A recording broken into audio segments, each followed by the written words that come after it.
Welcome to my channel.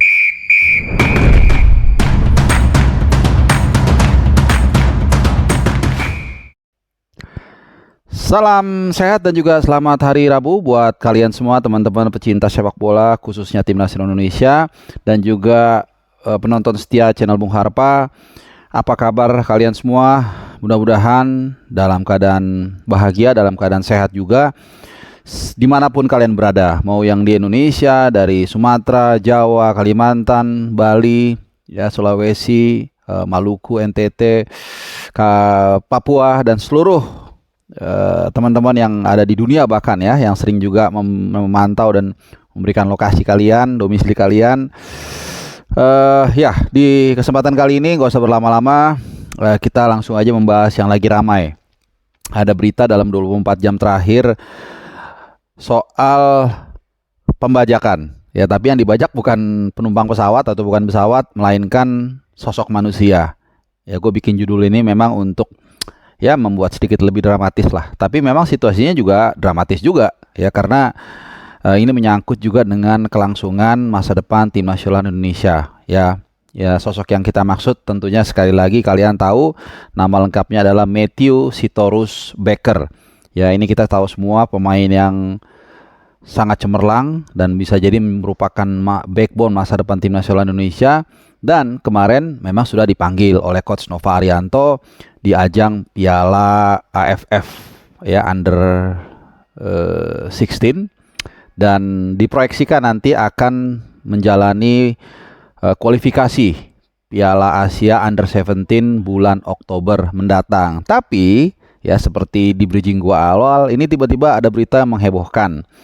Dikutip dari Football House Instagramnya, yang bersangkutan ternyata dipanggil sama tim nasional Australia Under 17 yang akan berlaga di kualifikasi Piala Asia U17 nanti bulan Oktober. Yang ironisnya atau kontradiktifnya atau nggak tahu apa terminologinya, yang lucunya, nanti kita dengan Australia akan satu grup lagi. Ya, bahkan kemarin Pak Erick Thohir udah koar-koar atau udah sesumbar ya, kekalahan kita dari Australia kemarin di Piala AFF Under 16 kita akan balas di kualifikasi Piala Asia U17 nanti bulan Oktober melawan Australia tentunya. Tapi ternyata dengan mungkin operasi senyap, kalau kita biasa juga Pak Erick Thohir melakukan operasi senyap, mereka juga lebih senyap lagi nih.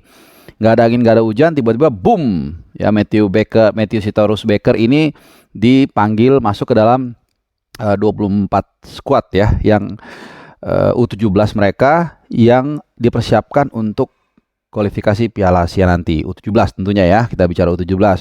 Dan mereka dalam waktu dekat ini akan menjalani atau mengikuti yang dinamakan Australia Pacific House Sports Football Tour ya, di mana mereka akan menghadapi Kepulauan Solomon Under 19 dan juga Vanuatu Under 19 ya. Mereka jadi benar-benar sudah mempersiapkan tim ini dengan baik. Bahkan lawannya pun dipilih yang 2 tingkat di atas mereka, yaitu U19. Di kelas usia kita tahu perbedaan 1 tahun itu sangat signifikan, apalagi 2 tahun ya, karena mereka mungkin menghitung level Kepulauan Samoa dan juga Vanuatu ini dua tahun mungkin di bawah mereka. Jadi kalau usianya 2 tahun lebih tua, itu baru mungkin sama dengan Australia. Nah, itu dibawa nih si Matthew Sitorus Baker, dan ini mengagetkan kita semua. Dan kalau gue bikin kata dibajak, harus mengikuti kecolongan juga kita nih. Kok sudah capek-capek katakanlah mengajak yang bersangkutan, ini sekedar informasi, ibunya ini orang Indonesia bersuku Batak, bermarga Toboru Sitorus, bapaknya itu orang Australia. Udah membela kita, mainnya bagus pula. Seperti kita ketahui di pertandingan AFF Under 16 kemarin, dia main cukup bagus, 3 kali starter dari 4 pertandingan, dan bahkan mencetak 1 assist nih teman-teman ke gawang Australia ketika kita dikalahkan 3-5. Jadi ya ibaratnya ini adalah mutiara yang belum diasah, bahkan mungkin udah diasah sedikit ya, bahkan sudah kita nikmati jerih payahnya atau keringatnya, tapi kemudian dicolong gitu loh, dalam tanda kutip ya, atau dibajak oleh Australia. Ini gimana nih federasi kita? Kok bisa sampai nggak bisa menjaga yang bersangkutan dengan baik? Ya pasti mereka sudah melakukan lobby, pasti mereka sudah mungkin menjanjikan melakukan pendekatan lah. Ya bisa jadi mungkin ya kalau gua berpikir ya, mungkin dikatakan, oh lu mendingan di Australia lu, kita bisa masuk Piala Dunia. Ya kalau di Indonesia enggak, susah atau mungkin enggak, bukan bukan enggak, tapi susah. Ya jadi mungkin ya intinya pasti mereka sudah melakukan pendekatan lah. Nah ini yang kadang-kadang mungkin kalau sedikit kita keluar dari cerita ini ya, seringkali kita itu kalau belum hilang itu diem-diem baik begitu ya. Jadi santai aja, nggak peduli. Tapi begitu diambil orang dalam tanda kutip ya, seperti kita juga sering dengan Malaysia seperti itu, mereka klaim, mereka patenkan, baru kita teriak-teriak satu Indonesia gitu. Sering sering sekali seperti itu. Jadi ini juga mungkin sedikit kalau gue boleh bercerita ya, lucu ya.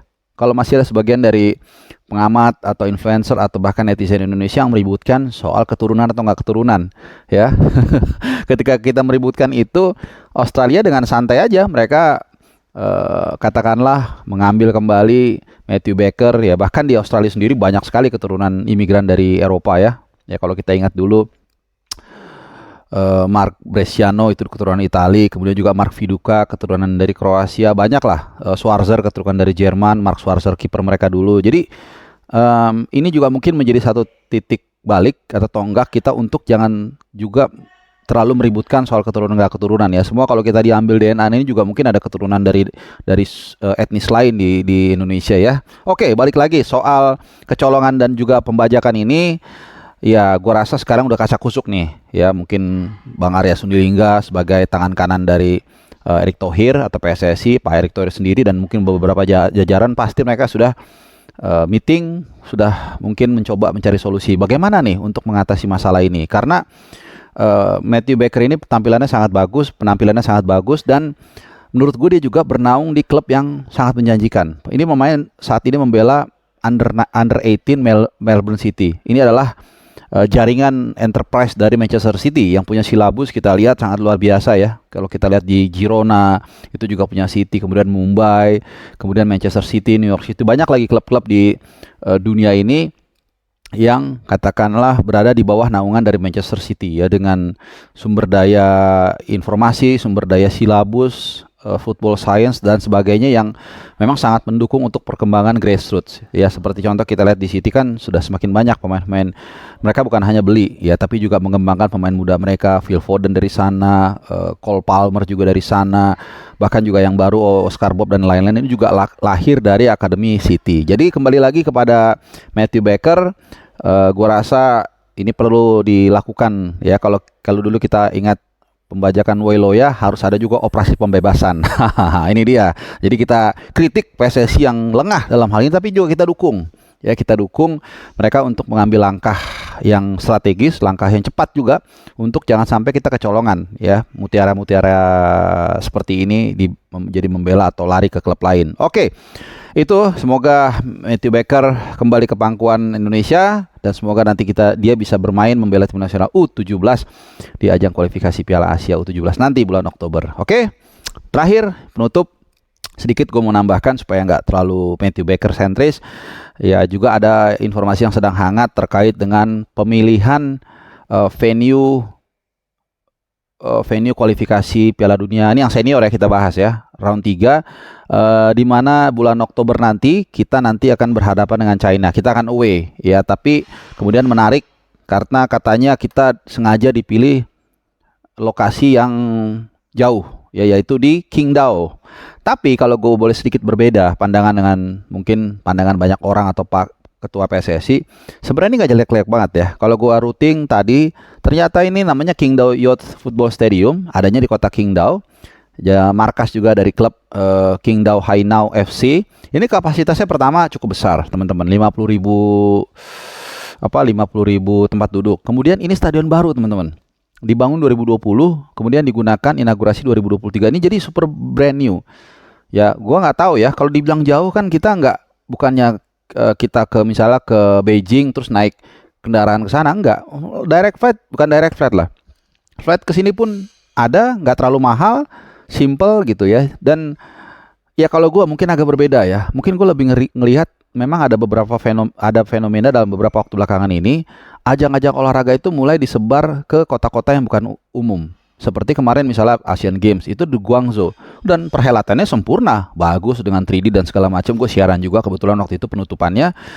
Kemudian juga nanti di Asian Games berikutnya di Jepang bukan di Tokyo tapi di Nagoya gitu. Jadi kalau gue lihat ini kota juga nggak terlalu, dan kota-kota di China itu rata-rata sudah sangat maju, bahkan lebih maju dari yang kita anggap paling maju seperti di Amerika dan Eropa gitu. Jadi sorry ya, gue mungkin agak sedikit berbeda. Gue tidak melihat ada yang signifikan dari keputusan ini. Tidak mempersulit. Flightnya juga mungkin nanti akan gue share di sini, jarak penerbangannya, lalu berapa biayanya, semua udah lengkap, nggak terlalu menyulitkan lah gitu ya. Cuman mungkin karena ini tempat kita nggak familiar, mungkin bukan seperti Shanghai atau Beijing atau gue nggak tahu ya nama kota-kota di China lainnya yang udah familiar. Jadi kita agak agak apa ya, takut gitu, antisipatif ya. Tapi ternyata kalau gue lihat sih nggak terlalu ada yang gimana-gimana. Mungkin satu aja yang akan menjadi challenge buat kita adalah penonton yang memang katakanlah TKI ya, TKI di China kalau memang ada, atau setahu gue sih nggak banyak ya, setahu gue yang banyak tuh di Hong Kong. Ini mungkin akan lebih susah untuk ke sana karena kan bukan di dekat kota yang besar gitu. Tapi gue yakin kalau untuk teman-teman nanti, termasuk juga channel Bung Harpa yang akan meliput ke sana, itu flightnya tersedia dan sangat mudah. Bahkan bisa dijangkau dengan beberapa alternatif ke Korea dulu, baru ke Qingdao itu juga bisa. Ya, seperti yang tadi udah gue share itu sangat memungkinkan. Ya tiketnya juga nggak mahal. Tapi sekali lagi ya ini kan dari informasi yang gue dapat, yang gue routing ya. Mungkin kalian bisa menambahkan lagi atau mungkin gue kurang lengkap, silahkan share. Tapi yang jelas jangan sampai kita jadi lebih apa ya, udah lebih takut duluan, kemudian juga udah jadi down duluan dengan hal-hal seperti ini. Justru kita harus mengatakan gak usah takut ya, karena ini kan juga ada aturannya. AFC itu kalau nggak salah tuh harus ada venue itu, kotanya itu harus ada flight internasional, kemudian jarak dari bandaranya itu kalau gua nggak salah nggak boleh 3 jam di jalan darat dari bandara itu, kira-kira seperti itu. Jadi juga memang ini udah diatur oleh AFC, nggak sembarangan. Misalnya tiba-tiba ada yang bilang kita mainin aja nanti di Yahukimo gitu, atau di Wamena misalnya. Mohon maaf ya, itu maksudnya kira jauh gitu ya. Nah itu juga nggak bisa karena harus ada aturannya ya, berapa jam dari, harus ada international airport, dan dari situ juga nggak boleh terlalu jauh dan seterusnya gitu ya. Oke, mungkin itu aja. Mudah-mudahan pemaparan video gue ini memberikan insight yang berbeda ya. Silakan tinggalkan komen kalau kalian punya respon ataupun punya pandangan, feel free. Dan tentunya gue mengucapkan terima kasih buat kalian yang sudah nonton video ini. Sehat selalu dan sampai nanti.